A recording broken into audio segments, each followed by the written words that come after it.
Чи энэ видеог үзэж байгаа бол энэ ямар нэгэн санамсаргүй тохиолдол бол биш. Харин энэ бол тохио юм.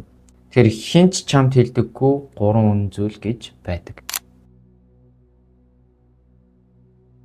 Энгийн хүмүүст ганцаараа байх нь айдас төрүүлдэг бол харин амжилтад хүрсэн хүмүүс ганцаардал талархдаг. Жишээлбэл Elon Musk тэр PayPal-ыг зарсныхаа дараа бүх мөнгөө Tesla болон X төгсөн байдаг. Тухайн үед хөрөнгө оруулагчид болон бүр багийнхан хүртэл бууж өгчөөд байхад тэр ганцаараа үйлдвэрийн шалан дээр унтж өнгөрүүлдэг байсан. Өөрөөр хэлбэл түүний Tesla болон X компани амжилт ганцаардлаас нь ихсэн байдаг. Дараагийн жишээ Vincent van Gogh. Тэр өнөөдөр бол маш алдартай зураач, гэхдээ түүнийг амьд байх үед нь түүний зурсан зурагнуудаас нь ердөө ганцхан зарагдчихжээ.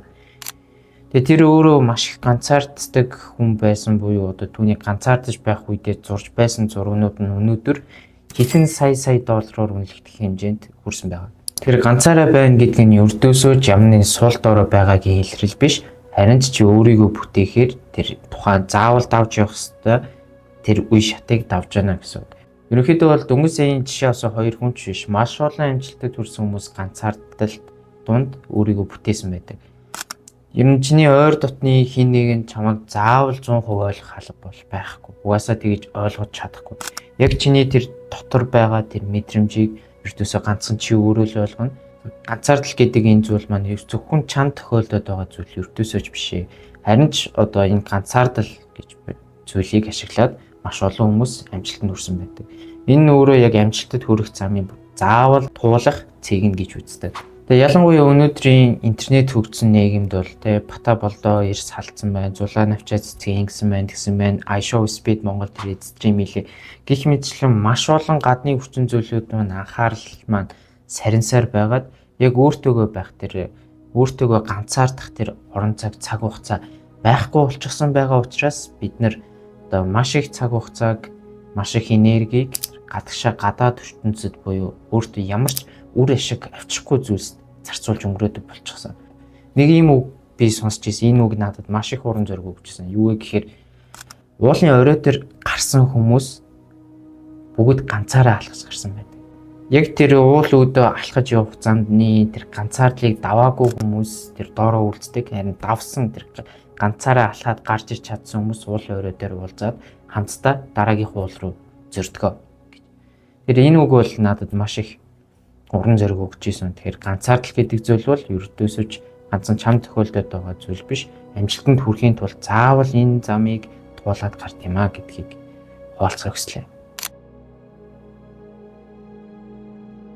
Магадгүй чамайг хайрладаг хүмүүс ч хүртэл чамайг буруу замаар түлхэж болно. Яг тэгэл тэд нэр өөрсдийн айдастай болон итгэлгүй байдлаа чамд шилжүүлэх хандлага маш их байдаг. Жишээлх юм бол бата намайг юу гэж бодох бол би ингээд нэг контент хийчих юм бол хүмүүс юу гэж болох бол өнөөдөр би ийм хувц өмсөд гадуур алхаа явж байгаа юм бол хин намайг юу гэж бодох бол яг энэ бодол бид бүхнийг маш их хүлж боож одоо бидний амжилтыг маш аюултай байдалд оруулдаг. Жишээлх юм бол Стив Джобсыг Apple хүртэл компаниасаа хөөж исэн. Хэрэглэгчид энэ зүйлийг хүлээн зөвшөөрөхгүй штэ, хэрэглэгчид энэ зүйл таалагдахгүй штэ гэдэг нөхцөл байдлууд хойд үүсчихсэн.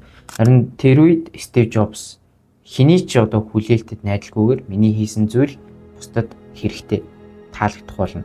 Миний хийж байгаа зүйл яг байгаа онсон зүйлээ гэж өөртөө итгэж бусдын юу гэх бол гэсэн бодол, бусад намайг яаж хүлээж авах бол гэсэн айцыг давж одоо өөрийнхөө хиймээр байгаа зүйлсийг хинээс ч хамааралгүйгээр хийснээрээ амжилтанд хүрсэн өнөөдрийн Apple компани бий болсон байдаг.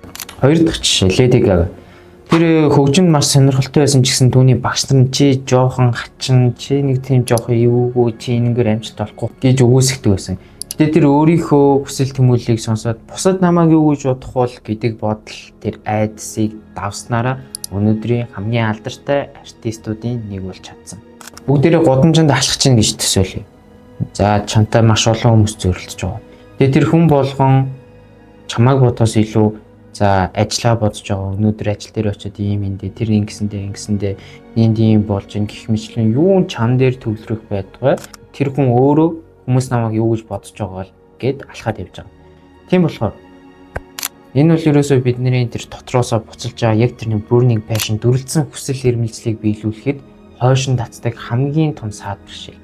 Тэр энийг давж гараад энэ бодлыг авч хаяснараа нийгэмд өөрөө хүлээн зөвшөөрөгдөх, өөрийн дуртай зүйлийг хийх, өөрийн хиймээр байгаа зүйлээ хийх нь бидний амжилтад маш том чухал нөлөө үзүүлдэг. Хамгийн том тулгуур цэгүүдийн нэг нь болж чаддаг. Тэгэхээр яаж ч бодсон чи өөрийнхөө амьдраад ялагдсан байлаач ямар нэгэн хуурамч дүр бүтээж, хуурамч дүрээр амьдрснаас л хамаагүй үнцэнтэй. Яг үндэ биднэрт хинч гараа сунгахгүй, бид нар өөрсдөө л авардаг. Жишээлбэл Oprah Winfrey. Энэ хүн бол бага наснда маш их хүчирхийлэл, маш тийм хэцүү нөхцөл байдалд амьдардаг байсан.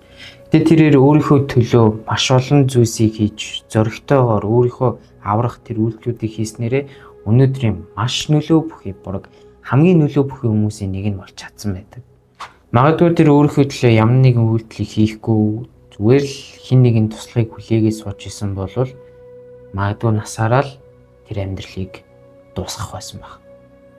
Хоёр дахь жишээ, Дэвид Гогинс. Дэлхийн хамгийн хатуу чанга ирэх гэдгээр алдартай. Түүнийг мэдэх юм бол өмнө тэр 130 кг илүүдэл чинтэй нэг юм байсан.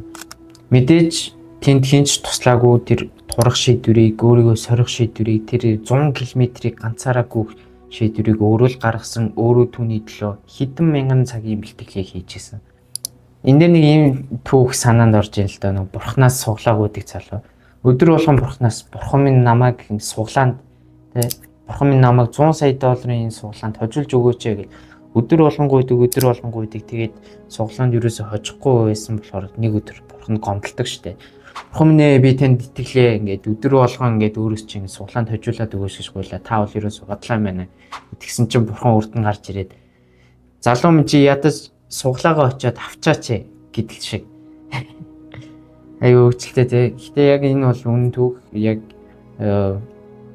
бид нар өөрсдөө л ямар нэгэн үйлдэлийг хийж өөрсдөө аврахгүй бол хизээч хин нэгэн бидний өмнөөс одоо хүн яг үндэ бол хүн болгон л өөрсдийнхөө төлөө яадаг гэдэг өөрсдийнхөө төлөө үйлдэлийг хийж хахад яг чиний өмнөөс алив тураадах, алив контент хийгдэх, алив чи энийг сураадах, ийм хийгдэх гэж чиний гарнаас чинь бариад хөдөлгөө тгийж явах юм бол байхгүй.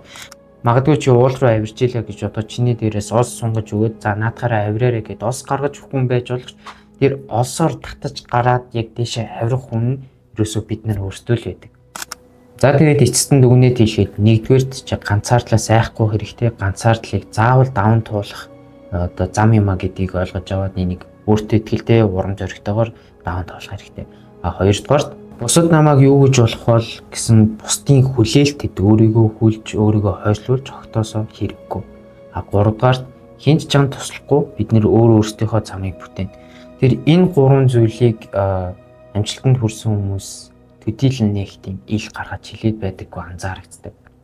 Тэгэхээр энэ яриаг чи зүгээр нэг санамсаргүй байдлаар сонсоогүй. Энэ бол ямар нэгэн дохио чиний өөрийнхөө амжилтыг бүтээх, өөрийнхөө замыг нээх тэрхүү аяллаа эхлэл байх болно. Тэгэхээр энэхүү аялалд чинь туслахын тулд Matrix Sorgo гэж хүн энэ мэтлэн зүйлсийг хуваалцах болно. Matrix Sorgo YouTube channel тавтаа морил. Яг одоо лайка дараад subscribe хийгээд дараагийн контентуудыг хүлээж аваарай.